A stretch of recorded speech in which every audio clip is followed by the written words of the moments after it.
Thank you for joining us for another episode of Hand to Hand, where we follow a dusty Bible and the salvation it leads in its wake.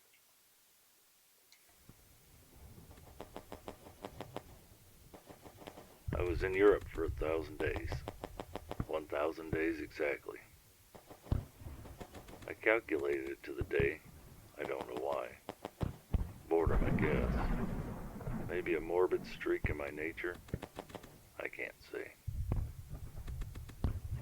What I can say is that over the course of that 1,000 days, I saw the darkness that's possible from human civilization. Which is cliche now. So many millions saw that same darkness that my observations aren't particularly noteworthy. They may wind up in an obscure magazine or an interesting feature on the back page of a local newspaper. That's about it. Across the 1,000 days of struggle and desperation, when I feared for my life and wondered if I'd live to see the end of the war, I never thought about the larger issues that brought me to the bloody shores of mankind's folly. My lieutenant talked about the will to power and the Übermensch. He explained what it all meant, but honestly, I didn't care. What difference does all that make when you're knee-deep in a foxhole trying to dig yourself a place to hide from shells and bullets the enemy's firing at you? I read some books he gave me, but they didn't move me. What moved me were the gaunt figures that came shuffling out of the death camp we liberated. I wanted to look away, but I was under orders to stand guard. We kept them there till headquarters figured out what to do with them. There was a part of me that was disgusted. Of course not at them, they were victims. Just disgusted at their appearance, the odors, and everything about this place. I felt guilty. I felt like we had done this.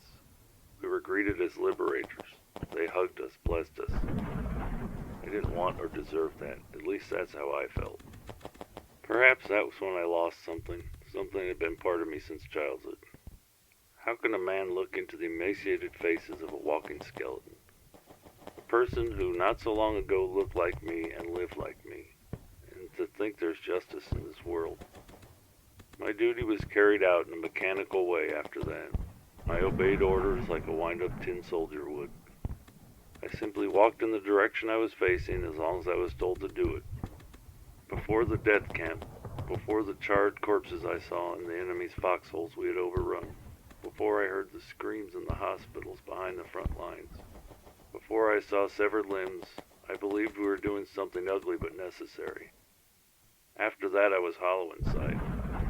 I didn't think it was futile. It was devoid of all emotions, emptied. There was nothing to hate, nothing to love. The only thing that seemed to be genuine was the evil. The word thrum. That's what occurred to me as my uncle took me to live with my parents till I figured out what I was going to do. The lieutenant said, "Do you hear that thrum?" I told him I had no idea what he was talking about. He didn't explain it. He sat quietly staring off to the side, obviously listening intently. I started to hear the engines of a plane approaching. We ran for cover. There was an old foxhole the enemy had dug, and it was the only cover we could find, so we dove in.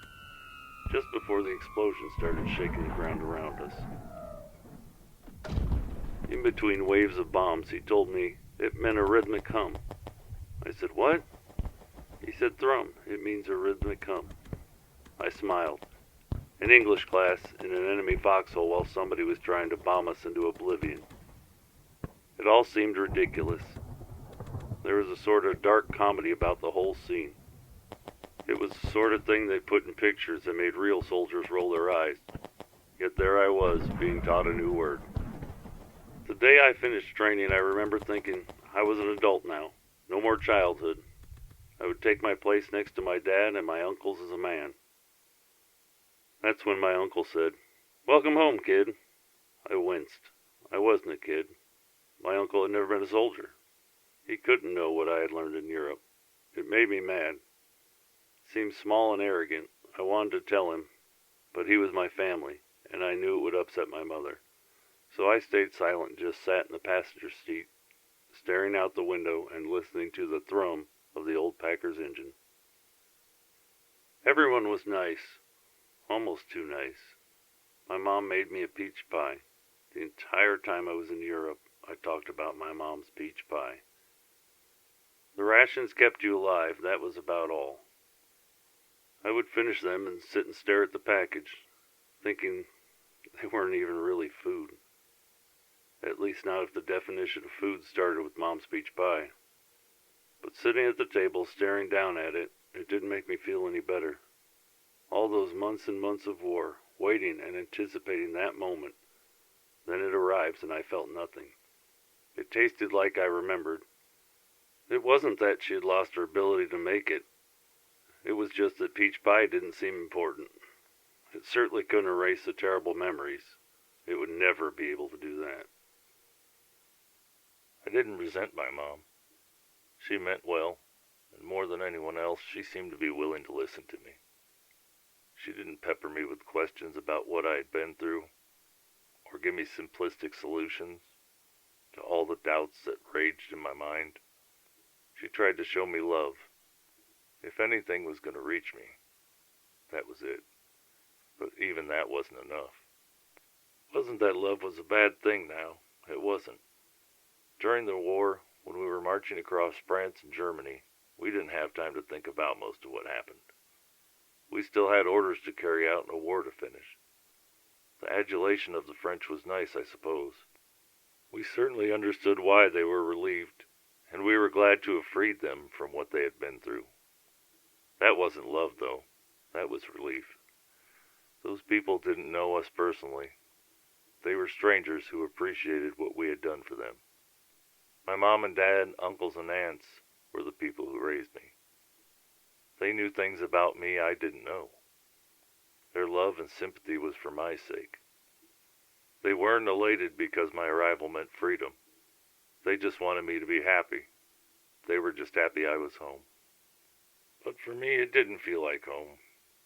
I walked past the garage and saw the spot where the baseball I threw hit the boards on the side and left an indentation. I looked at the window I had broken not once, but twice. I remember my dad teaching me how to drive and my uncle laughing as I backed into the corner of the garage door. None of that seemed real now. It seemed so long ago. It couldn't possibly have been me. I ate at the diner. I missed their open-faced roast beef sandwich. The gravy was so thick and rich. I never told my mom, but I always thought it was better than hers, though their peach pie wasn't even in the same zip code. I helped my dad fix his car. He was a competent mechanic, but not a brilliant one. He was also getting older, and crawling underneath the car wasn't so easy for him. The smell of concrete and grease reminded me of that. In every way it was the same as it had been. Well, not in every way. I went to church also.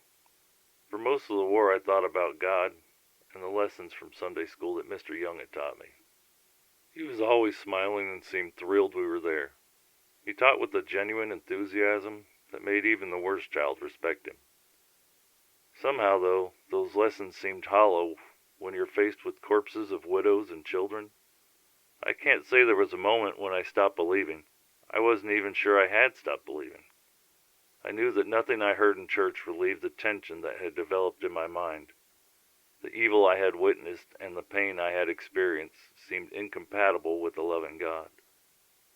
I went to church to please my mom, but the sermons failed to reach me. I began to look for reasons to avoid attending on Sunday morning then. When I ran out of reasons, I just told my parents I wasn't going. Even they stopped asking me. I felt guilty. Couldn't figure out why I did, but I did. I was angry that such evil existed. I couldn't find any comfort waiting for some eternal justice to be visited upon those who had caused so much suffering that I witnessed. If there was no justice in the present, then it felt like there could be no justice at all. At first I drifted away from church only. I still took part in family gatherings and holiday celebrations, but as time passed, those seemed too connected to a faith I no longer shared. If the world was like what I had seen in Europe, then the happiness and joy seemed misplaced. I was lost, and I had no interest in being found again. Not that my family had ignored my morose attitude. My father told me to give it time, My uncles tried to engage me in the sort of activities I had enjoyed as a child. Only my mother spoke to me directly and asked me what the problem was. I shrugged off her inquiries, but eventually I told her my dilemma.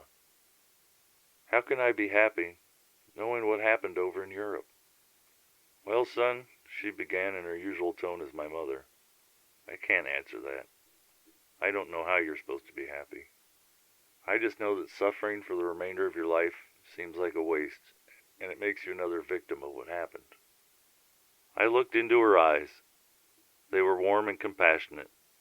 They bored into me, not because she was my mother, but because of all the people I knew, she was the only one who had been completely honest and willing to admit her inadequacy regarding my troubles.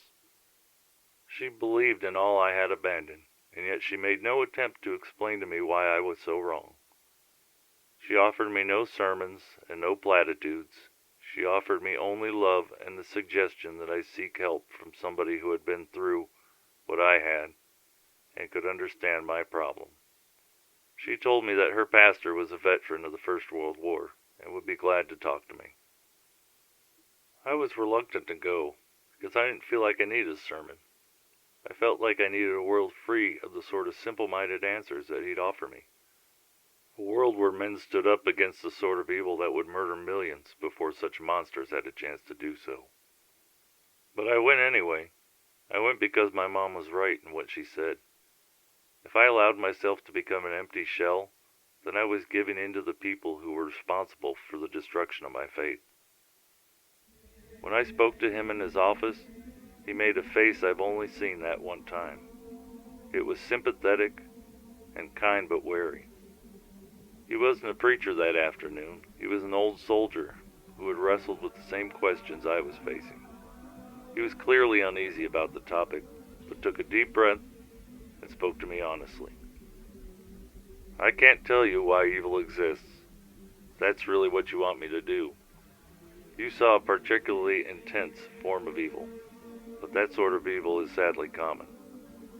I looked at him with great interest. I wanted to know how he conquered his doubts. He paused and looked at the floor for a moment, swirling his foot in the dust. Let me ask you a question. Why is what you saw evil?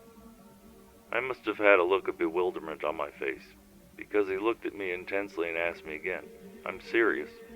Why is what you saw evil? I wasn't sure how to answer him. He was a preacher. If anybody should understand why it was evil, it should be him. I know he had a greater point, but I couldn't figure it out. So I answered him as honestly as I could. Because people were murdered, millions of people. The hatred was so bad you could almost feel it in the air. Surely you understand why that's evil. Of course I do, he said, but we're not talking about me. We're talking about you. Why do you think it's evil? I didn't understand the question. I sat silently, staring at him, not sure what to say. But he wouldn't bail me out. He sat there patiently, waiting for me to answer this question. I don't know how to answer that. Why do you think it's evil? I didn't think he would answer me, but he did. Because I believe God built right and wrong into the nature of existence. That's why. His tone was sharper than I expected, but I was focused on his words. It seemed like it was truth to me, as far as I understood what he was saying. But you don't believe in God anymore, do you? It was a pointed question, and I was taken aback by it. Well, no, I guess I don't know. I stammered and hesitated like a child being grilled about some misdeed. Then how do you know it's evil? If you're just human, and they're human, then how is it that your personal moral beliefs are superior to theirs?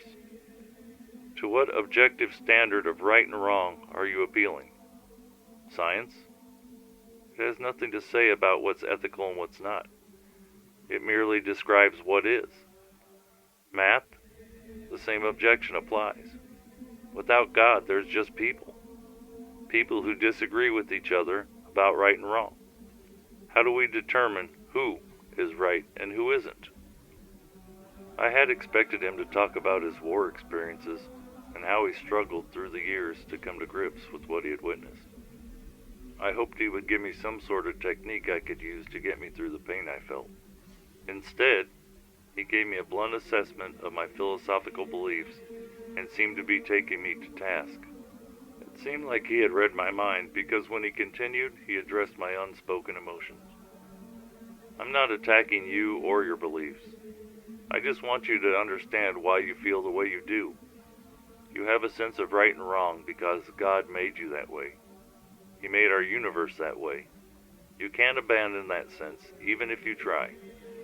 You react so badly to what happened because you know instinctively that that's a perversion of what it should be. It replaces love with hate and kindness with selfishness. God created you to feel that way. If there's no God, there's no morality. There's only a cold and unfeeling universe, unaware of its own existence and agnostic about good and evil. I can't say I fully understood what he meant by it, but it made more sense now after that explanation. I nodded my head and looked out the window at the trees beyond. But I wasn't seeing the trees or the grass or the birds or the squirrels. I was looking into the void I had created for myself and wondering if that was truly all there was. I was wondering if, after all, I could repair my broken world. Maybe I could find hope again. He stood up and walked over to his desk, opening the bottom drawer slowly and pulling out a softcover book with a plain black cover and a red ribbon-style bookmark. He handed it to me. It simply said, Holy Bible on the cover. I took it and looked at it, almost afraid to open it. That's the beginning, young man, and the end. I don't have the answers, but they're in that book, if you're willing to read it honestly and with an open mind. I thanked him and left. Wasn't going to find any good in what happened. There couldn't be. That was evil, pure unrepented evil. But maybe I could find hope. Maybe, if, as he said, I read it honestly and with an open mind, I could find an explanation of why I saw what existed and how I could learn to fight against it. I walked to the park across the street, sat down on a bench. With trembling hands and tears in my eyes, I carefully opened and began to read.